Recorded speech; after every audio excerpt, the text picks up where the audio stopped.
Hi everyone, and welcome to Garden to Kitchen. Today's episode is going to be about climbing beans, a climbing bean fence, and growing beans in the same bed that is in a raised garden bed with a few new ideas, so stand by. You probably are wondering what's going on. Is it a bed sheet? What is this material? Well, this is actually a row cover. That's right, a row cover.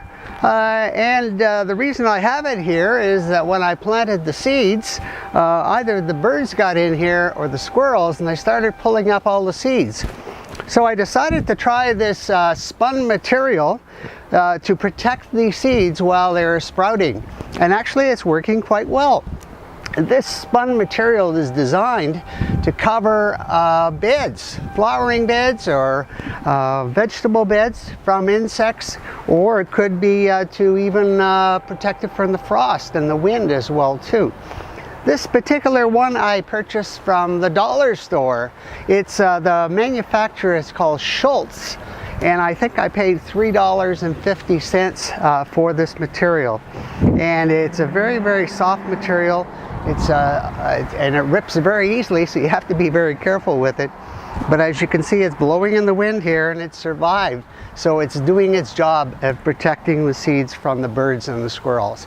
So I'm going to show you how I put this tower up, how I planted my seeds, and show you some of the results. So first thing I want to do, of course, is to remove the white materials so you can see what's going on, and I'll tell you a bit about this climbing wall that I've made and why I have selected a raised garden bed. So let's try this first. We're going to release some of the brackets here, and we're going to see what's underneath.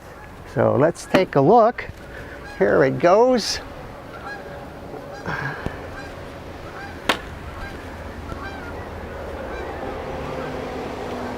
There we go.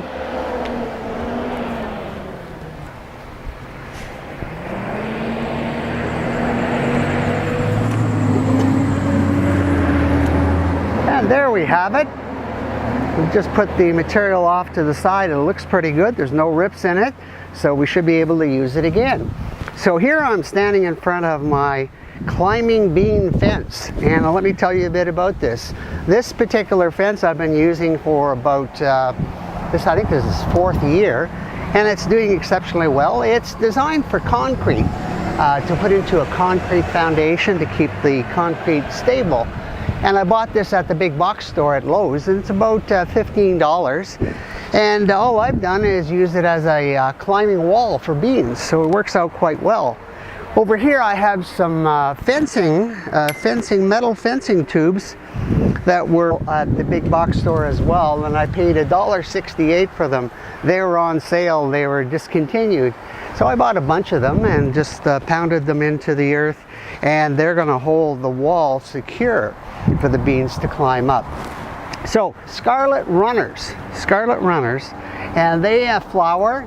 They have beautiful red flowers, and they're going to produce an abundance of beans that are approximately anywhere from 8 inches to 12 inches. Of course, they're really tasty at the 6 to 8 inch, and I've had them before. Scarlet Runners, a beautiful, beautiful bean, and growing across Europe, and especially in Great Britain. So they'll start to climb up this wall, and they'll get the sun. The sun is out to the south and in this area here. And of course on the other side I have some yellow beans. They're called yellow golds, and I'm growing them for my wife. She loves yellow beans, so I've planted some yellow beans for her and of course myself. And on this side we have the climbing beans. So hope that's going to work. I think it's going to work. It's a great idea, and of course look at the beans. They're doing exceptionally well. So I wanted to show you how I put this together and how I put the pipes in to hold the fence pipes to hold in the wire mesh. So let's take a look at that right now.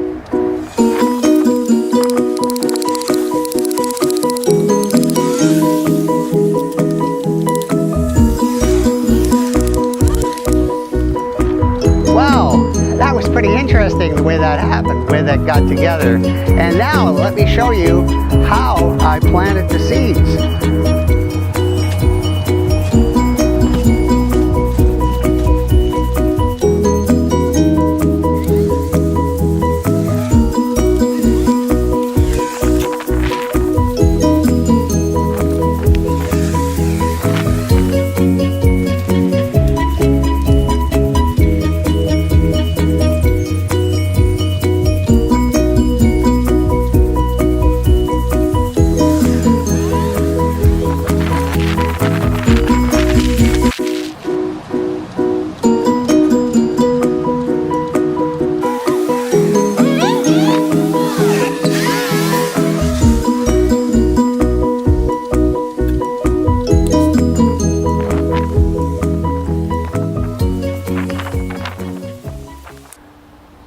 So I hope that you've got some ideas on how to grow climbing beans along with bush beans in a raised planter box. And getting the sun to expose the climbing beans on all sides, it makes it really easy to harvest the beans as they're climbing up. And they expect it to grow about 7 feet tall, so this climbing fence should work out well. So thanks for watching. I hope you got some great ideas, and we'll see you next time. Bye-bye.